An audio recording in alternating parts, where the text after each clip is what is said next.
Hello everyone, मैं हूं अब्दुल वारिस और आप सभी का स्वागत है आपके अपने यूट्यूब चैनल जियो विज़न क्लासेस में।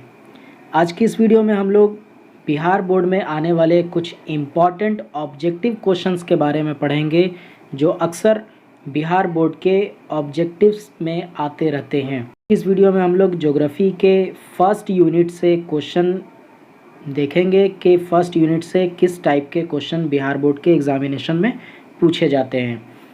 तो हम लोग सबसे पहले बढ़ते हैं फर्स्ट क्वेश्चन की तरफ। तो फर्स्ट क्वेश्चन है कि सोपानी कृषि किस राज्य में प्रचलित है, यानी कि सोपानी एक कृषि का प्रकार है जो कौन से राज्य में की जाती है। तो इसका सही जवाब होगा उत्तराखंड, यानी कि खा। ठीक है, खा इसका सही जवाब है, यानी कि उत्तराखंड ऐसा राज्य है जहाँ पे सोपानी कृषि की जाती है। अब हम लोग बढ़ते हैं सेकंड क्वेश्चन की तरफ।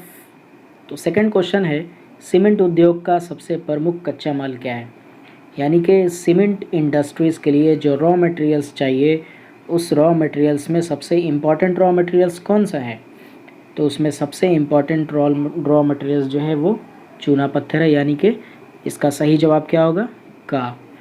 अब हम लोग बढ़ते हैं थर्ड क्वेश्चन की तरफ। तो थर्ड क्वेश्चन है कौन भारत का सबसे बड़ा लौह उत्पादक राज्य है, यानी कि भारत के किस राज्य में सबसे ज़्यादा लोहे का उत्पादन किया जाता है। तो भारत में कर्नाटक जो है वो सबसे ज़्यादा आयरन का प्रोडक्शन करता है। अब हम लोग बढ़ते हैं फोर्थ क्वेश्चन की तरफ। फोर्थ क्वेश्चन है किस खनिज को उद्योगों की जननी माना गया है, यानी कि कौन सा ऐसा उद्योग है जिसको हम लोग उद्योगों की जननी मानते हैं।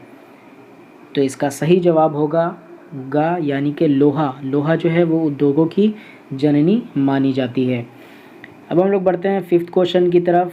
फिफ्थ क्वेश्चन है इनमें कौन अधात्विक खनिज का उदाहरण है, यानी कि इनमें कौन सा ऐसा खनिज है जो अधात्विक खनिज का उदाहरण है। ठीक है, तो इसका सही जवाब होगा गा, यानी कि अभ्रक। ठीक है, इसका सही जवाब क्या होगा, अभ्रक। अब हम लोग बढ़ते हैं सिक्स्थ क्वेश्चन की तरफ। सिक्स्थ क्वेश्चन है भारत में लगभग कितने प्रकार के खनिज पाए जाते हैं।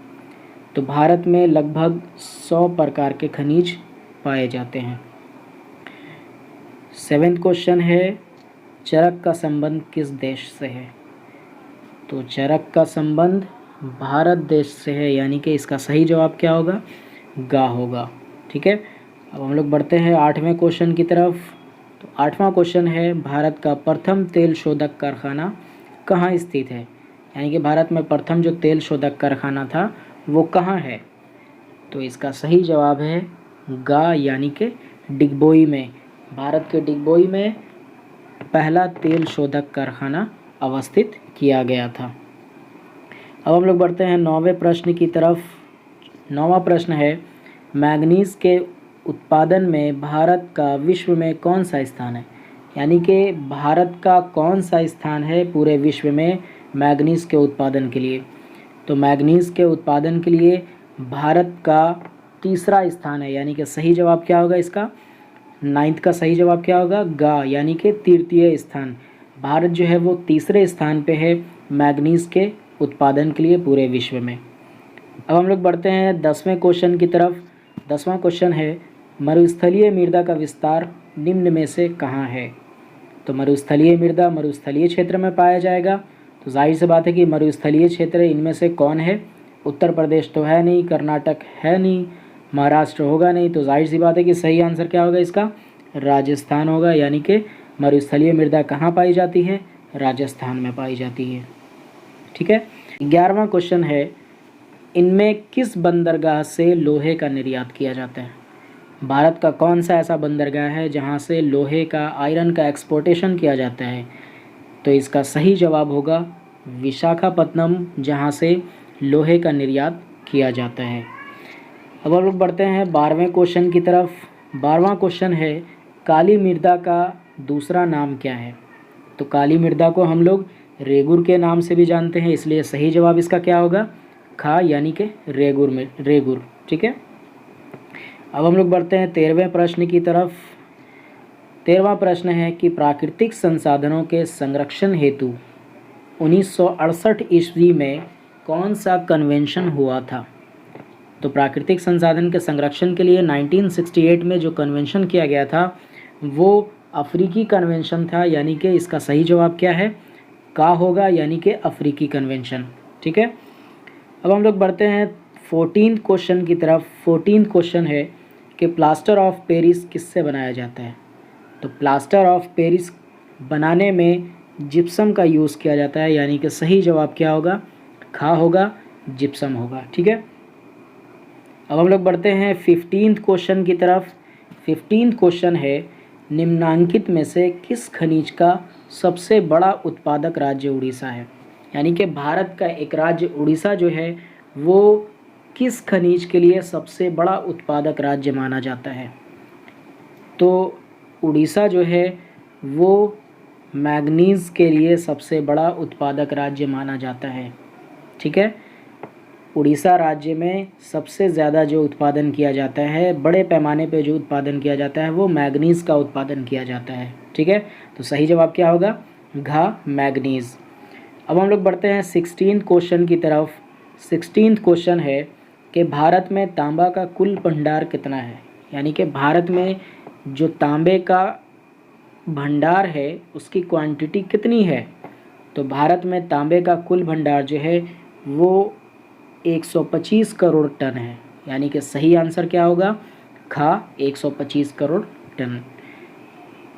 अब बढ़ते हैं हम लोग 17th क्वेश्चन की तरफ। 17th क्वेश्चन है कि एल्यूमिनियम बनाने के लिए किस खनिज की आवश्यकता पड़ती है।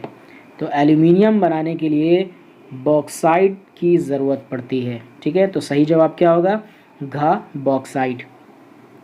अब हम लोग बढ़ते हैं 18th क्वेश्चन की तरफ। 18th क्वेश्चन है इनमें से कौन लौह युक्त खनिज का उदाहरण है। इनमें से कौन लौह युक्त खनिज का उदाहरण है। तो इसका सही जवाब होगा का, मैग्नीज़। ठीक है, हम लोग बढ़ते हैं 19वें प्रश्न की तरफ। 19वें क्वेश्चन की तरफ वो है मेढक के प्रजनन को नष्ट करने वाला रसायन कौन सा है। यानी कि कौन सा ऐसा रसायन है जिसकी वजह से मेढक का प्रजनन नष्ट हो जाता है। ठीक है, सही जवाब क्या होगा इसका, गा, एड्रीन। ठीक है, अब हम लोग बढ़ते हैं 20वें प्रश्न की तरफ। तो 20वां प्रश्न है कि समुद्री क्षेत्र में राजनीतिक सीमा के कितनी किलोमीटर क्षेत्र तक संपदा निहित होता है।